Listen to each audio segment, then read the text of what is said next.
Justement, le mouvement Black Lives Matter a soutenu en dernier ressort le candidat Biden qui a été, on va dire,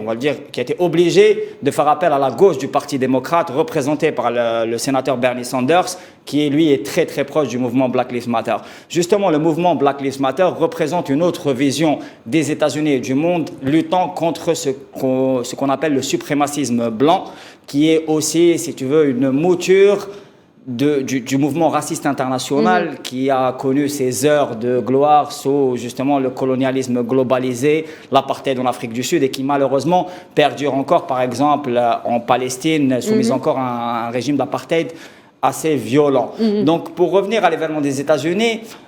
par exemple l'assaut contre le Congrès, le Parlement américain est vraiment un événement qui dépasse l'année 2021, c'est un événement historique de premier plan. C'est-à-dire que le Congrès représentait un peu le temple de la démocratie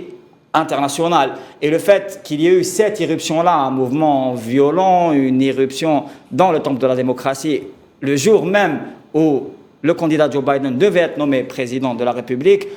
constitue un antécédent assez important qui a, si vous voulez, fait un peu tache d'huile partout dans le monde. C'est-à-dire qu'il y a d'autres mouvements, parce que le mouvement est clairement un mouvement d'extrême droite, le mouvement qui a appelé à faire éruption dans le Congrès américain. C'est-à-dire que ça crée des émules un peu partout dans le monde, par exemple en Europe où il y a des mouvements proto-fascistes, des mouvements d'extrême droite. Et justement,